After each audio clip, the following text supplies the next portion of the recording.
My best friend just proposed to me out of nowhere, and now he's accusing me of leading him on after I harshly rejected him because I honestly thought he was joking.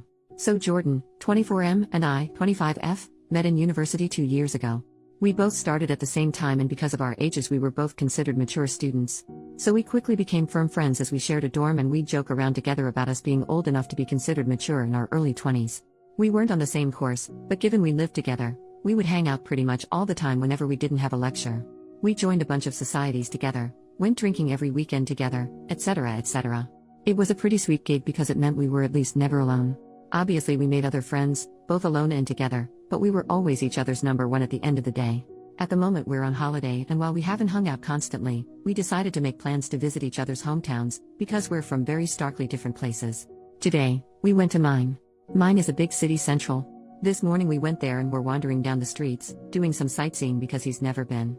There's typically a lot of street sellers here, trying to sell you everything from hot dogs to fluffy Pokemon hats.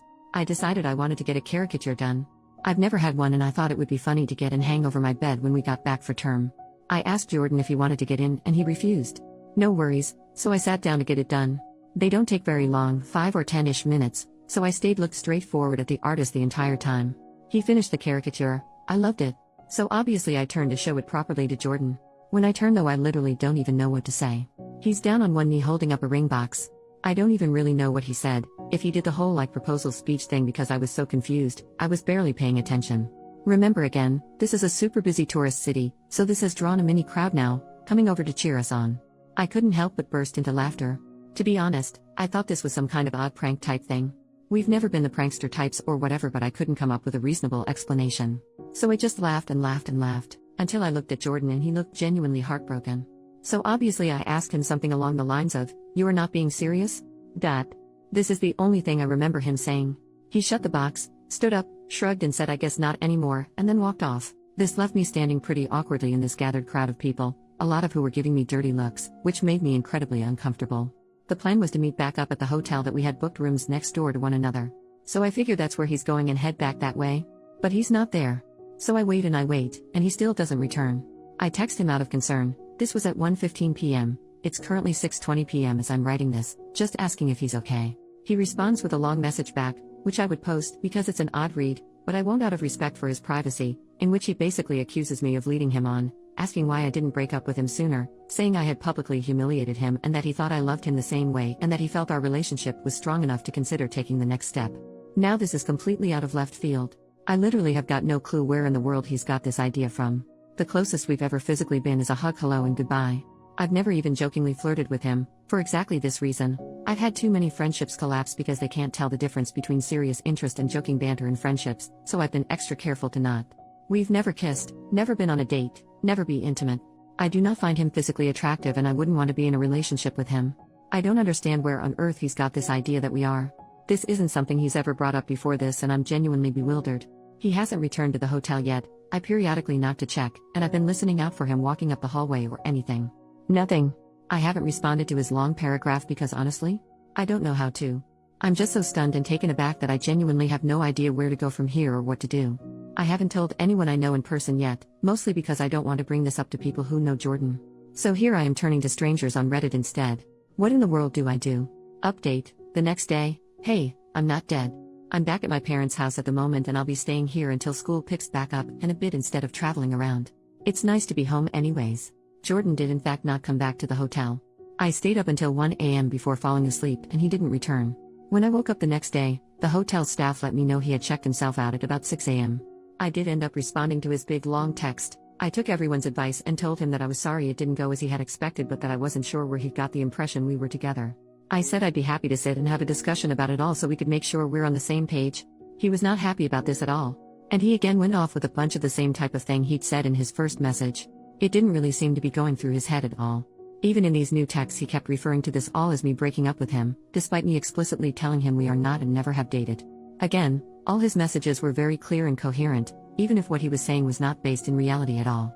He wasn't sending paragraphs, just sentences in really quick succession, which was blowing my phone up. He told me he didn't want to meet up with me to talk because I had ripped out his heart and crushed it in public. I did ask him for specific instances he could recall between us that made him think we were dating, but he completely ignored the question and just kept going on and on about how hurt he was that I was breaking up with him and how he felt his world was ending. He said he loved me more than anything and had felt so confident that I had too, which is why he felt so certain about proposing to move our relationship along. Eventually, to be honest, I grew pretty tired of the conversation and stopped responding, because it was just going around and around in circles. Me asking where he got this idea, him ignoring this and telling me how hurt he is I'm breaking up with him over this, etc. etc. He went on and on saying he thought it would be a ring I like, because it was my favorite gem, ruby, instead of diamond. It's got me wondering how much he actually spent on this damn thing. I didn't look very clearly at the ring, so I couldn't tell if it was something super expensive or not, and that he had been working up the courage to do so for a while and figured doing it when I was at home would make it more special. For a while, he was just talking to himself in my texts, because I wasn't responding anymore. When I checked back about 20 minutes later, I had something like 60 messages from him. Granted, they were all one sentences. At the very end he apologized and told me that it didn't matter anyway because I wouldn't see him around anymore. Obviously I was concerned, so I asked for clarification. He said that he was going to drop out of university and go back home because he couldn't deal with the shame. That's where our conversation ended. I didn't really know what to respond to that. As it stands now, I don't really know where Jordan is. I didn't ask him, which is my bad. I'm not sure if or when we will talk again. I'm sorry, this is quite a boring update. Unfortunately, I can't excite everyone with a whole and then he turned up at my door, and then he sent me flowers, or whatever. It feels a lot is unanswered. I still don't know where he got the idea we were dating from. He hasn't explained that. So I'm sorry I can't give everyone that answer. I haven't reached out to his family yet. I did consider it, but if he's not having a mental health crisis, I don't really want to involve them unnecessarily. Edit to update further, so adding on, a lot of people said I should ask our mutual friends if he's ever brought this up before. Ever suggested we were dating, etc. All of the people I've asked, granted it was only 5, said that they've not got a clue and he's never mentioned it before now. I don't know then if this is something that he's newly started thinking, if it's been something long-term, etc. Either way, in addition I've also screenshotted all of his texts, etc., just in case. Reading back on them not with a slightly less confused mindset, they read pretty manic. Still haven't heard back from his mum just yet. Second update, hey, it's me again. Still doing okay and hoping this will be the last update I need to make. Granted, I thought the last one would be the last. I did say I wasn't going to make another update unless something significant happened. That's why it's been a week, so I'm sorry for the silence. Following my update post, Jordan's mum did message me back on Facebook that same day. We had a chat for a little while. She's a really nice lady. She agreed though that this was incredibly out of character for Jordan, and in fact, she mentioned a few other things that she had noticed as being off about him in the last few weeks. Nothing crazy, just things here and there she'd never known him to do or say. I spoke with her at length about Jordan's mental health and potential psychosis, and she told me that there is a history of mental illness on his dad's side, including a paternal uncle unaliving himself, but that she doesn't know all that much about it because they've not spoken to one another in quite a long while. Our conversation lasted about an hour. I showed her Jordan's texts and she agreed that they sounded quite manic, regardless of how coherent they were. A lot of people also asked if he had told our mutual friends and acquaintances that we were dating. I did message our mutual friends, our dorm mates, etc., and they all basically said they've got no idea what I'm talking about. So it seems he's just been sort of having these thoughts by himself without expressing them. I don't know how to get in contact with his close friends that we don't share, so I can't really ask them. Anyway, for a few days, that was it.